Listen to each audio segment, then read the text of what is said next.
Assalamualaikum warahmatullahi wabarakatuh. Apa kabar Covizen semuanya? Semoga kita selalu dalam lindungan Allah Subhanahu wa taala. Covizen semuanya, apakah sekarang kita membutuhkan bukti bahwa agama-agama terdahulu adalah Islam? Sebelum Nabi Muhammad SAW diutus ke atas muka bumi, semua agama-agama Nabi terdahulu adalah Islam. Kalau kita berbicara Islam secara harfiah, secara bahasa Arab, itu memang tidak mungkin. Tetapi secara makna Islam itu dikembalikan kepada di mana para nabi terdahulu diutus kepada umatnya masing-masing, maka kita akan menemukan jawabannya. Jadi nama agama Islam itu bahasa Arab. Sehingga kalau kita mencari sejarah zaman-zaman terdahulu, nama Islam ya nggak mungkin ada. Kenapa? Ya karena Islam itu bahasa Arab. Ketika Allah Subhanahu wa taala mengutus nabi ke Indonesia, ya nggak mungkin kemudian menggunakan kata Islam untuk orang Indonesia, sedangkan Islam sendiri adalah bahasa Arab. Atau kemudian Allah Subhanahu wa taala mengutus ke Bani Israel menggunakan kata Arab, itu nggak mungkin. Pasti ada istilah tersendiri di antara mereka. Kepada nabi-nabi yang Allah utus ke berbagai bangsa dan negara di tempat mereka masing-masing, pasti menggunakan bahasa yang berbeda-beda. Begitu juga kata Islam di tempat masing-masing itu berbeda. Nah, Covizen semuanya, karena apa bisa kita yakinkan seperti itu? Karena tidak ada agama di atas muka bumi ini yang benar-benar punya nama kecuali Islam. Contoh Yahudi. Yahudi bukan nama agama, tetapi nama komunitas. Orang-orang Yahudi itu adalah orang-orang yang menganut agama komunitas berdasarkan keturunan mereka. Maka ajaran mereka disebut sebagai ajaran Yahudi, yaitu agama yang dianut oleh keturunan orang-orang Yahudi. Kemudian Hindu. Kata Hindu itu juga berasal dari kata Hindia. Jadi India, tempat kelahiran agama Hindu. Kemudian Buddha itu adalah nama gelar seseorang yang telah mencapai pencerahan tertinggi. Seorang manusia yang mendapatkan pencerahan kemudian dia jadi Buddha. Siapa? Buddha Gautama, Siddhartha Gautama. Dikembalikan kepada orangnya, bukan nama agamanya, tapi kepada orangnya, kepada tempatnya. Atau Konghucu nama orang, bukan nama agama. Kemudian ajaran Konghucu disebut sebagai Konfusius gitu kan. Makanya kalau kita berbicara tentang apakah nama-nama agama itu sebetulnya sesuai, sebetulnya tidak. Nama-nama agama yang lain dikembalikan kepada tempat, dikembalikan kepada orang, dikembalikan kepada ajarannya.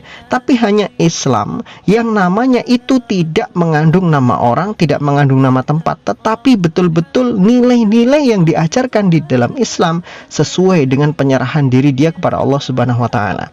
Nah, Covizen semuanya, pada dasarnya kalau kita berbicara tentang Nabi Yesus misalkan, Nabi Isa alaihissalam, maka kita juga mendapati ajaran Nabi Isa itu adalah ajaran Islam. Dari mana kita tahu? Orang-orang Kristen selalu mengatakan bahwa Yesus adalah juru selamat. Yesus membawa keselamatan. Keselamatan dalam bahasa Arab juga bermakna Islam. Islam itu berarti keselamatan, atau di sisi lain Islam bermakna menyerahkan diri kepada Tuhan. Jadi ada beberapa pemaknaan terhadap kata Islam. Bisa berarti dia menundukkan diri, menyerahkan jiwa dan raganya kepada Tuhan yang Maha Esa, Allah Subhanahu wa taala. Atau kata yang kedua, Islam itu artinya adalah keselamatan, agama yang menyelamatkan manusia dari kebodohan menuju kepintaran, dari penyembahan terhadap makhluk menuju penyembahan kepada Tuhan yang benar-benar Tuhan gitu. Jadi kalau kita berbicara kembali tentang yang tadi kita sebutkan, bahwa Islam itu adalah agama terdahulu para nabi sebelum Nabi Muhammad SAW. Dari nabi pertama sampai Nabi Muhammad SAW, seluruh ajarannya adalah Islam. Dalam artian Islam dalam bahasa global. Dalam bahasa Arab disebut Islam, dalam bahasa lain bisa disebut sebagai sesuatu yang lain. Dalam bahasa Hindu juga ada, dalam bahasa Yahudi juga ada, dalam bahasa Ibrani, dalam bahasa Suryani tentunya ada istilah itu, yang menunjukkan tentang ajaran asli dari para nabi. Nama agamanya itu ada, karena nggak mungkin nama agama disematkan kepada manusia, disematkan kepada tempat kelahirannya, tidak mungkin. Pasti ada nama tersendiri khusus menyebut nama agama itu. Nah, terkadang kita tidak memahami hal itu, karena ketika kita sampaikan kepada orang-orang misalkan agama nabi terdahulu sampai hari ini adalah Islam, kemudian orang berkata, emang ada nama Islam di dalam kitab kita? Kan nggak ada. Ya memang nggak mungkin ada Islam dalam kitab-kitabmu, nggak mungkin ada. Tetapi konotasi pemaknaan dari Islam itu sendiri yang artinya keselamatan, yang artinya adalah penyerahan diri pada Tuhan, pasti ada di dalam kitab-kitab mereka masing-masing. Entah itu di dalam kitabnya orang Hindu, entah itu di dalam kitabnya orang Buddha, entah itu di dalam kitabnya orang Yahudi, entah itu di dalam kitabnya orang Kristen. Pasti ada pemaknaan dari Islam itu sendiri secara makna, sesuai dengan bahasa mereka masing-masing.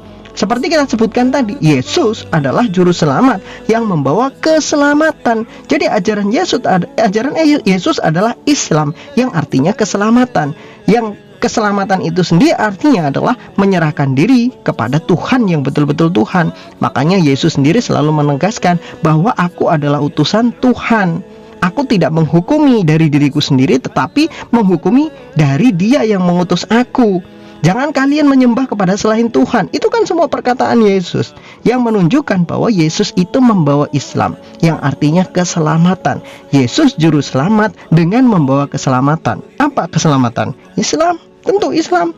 Cuma dalam bahasa Yahudi, bahasa Ibrani atau bahasa Suryani, tentu kata keselamatan punya bahasa sendiri. Di dalam Islam disebut sebagai Islam, tapi di dalam bahasa lain disebut sebagai keselamatan dengan bahasa mereka masing-masing, yang intinya pada dasarnya sama, ajarannya sama, dan kedudukan para nabi juga selalu sama. Manusialah yang melencengkan isi dan ajaran para nabi terdahulu, sehingga kita bisa melihat saat ini orang-orang tidak menyembah kepada Tuhan, tetapi justru menyembah kepada mereka yang membawa ajaran Tuhan. Artinya mereka bukan menyembah Tuhan, tetapi menyembah utusan Tuhan. Wallahu a'lam bishawab. Semoga bermanfaat.